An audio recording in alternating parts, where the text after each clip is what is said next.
All right, we don't have everybody in the chamber, but we are at 7 o'clock, so I think we're going to get started because we have the majority of council around the horseshoe.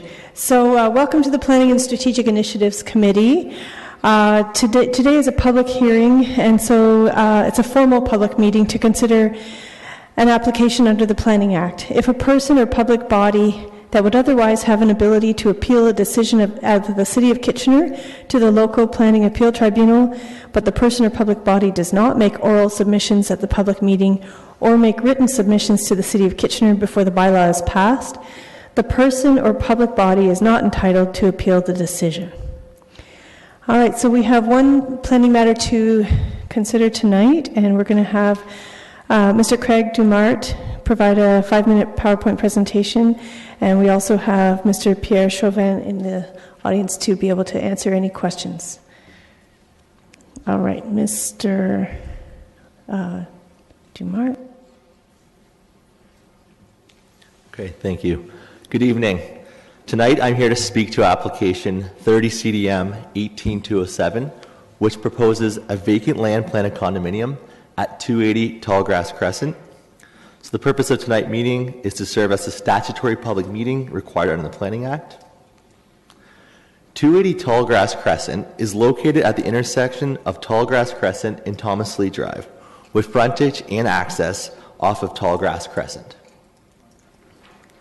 The owner of the subject lands, Activa Holdings Inc., is proposing a vacant land condominium, which will consist of 25 units, including 16 residential units, 9 parking units, and common element areas. An internal drive aisle, surface visitor parking, barrier-free parking, walkway, and landscape areas will make up the common elements. 280 Tallgrass Crescent has received site plan approval in principle, and the owner is actively clearing conditions for full site plan approval to begin construction.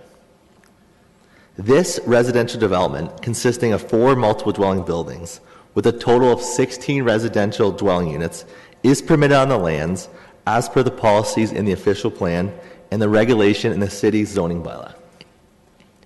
The purpose of this application is not to determine the type of development, the scale, or use, as these technical details have already been reviewed and approved through the site plan process.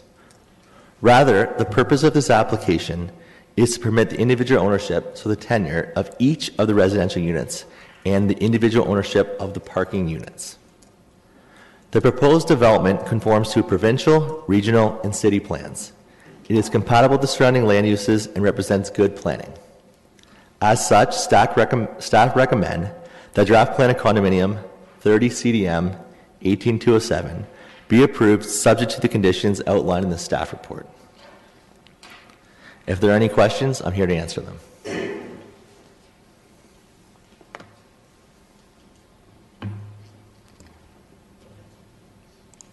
Councillor Michaud.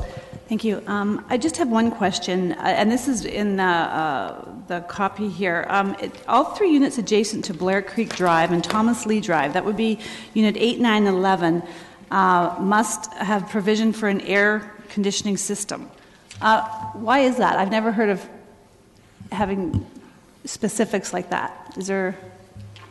Through you, Ms. Chair. So those noise are regional conditions, and the intent of that condition is to provide a noise buffer, essentially. So they'd have double pane glass windows and then a noise conditioner. Okay, and it's just those 3 units in the whole development that I saw, right? It would be those 3 specifically for noise related, yes. Okay, no further questions. Thank you. Okay, thank you. Councillor Schneider. Thank you, Chair Mars. And just wondering, with the sound level agreements, are they registered on title? So if they change ownership, the person who is rebuying the unit would be aware of that? Through you, Ms. Chair, that is correct. Okay, great, thank you. Well, there appear to be no further questions. Do we have a mover for the recommendation? All right, Councillor Michaud. Any comments? All right. All those in favor? Opposed? That's carried unanimously. And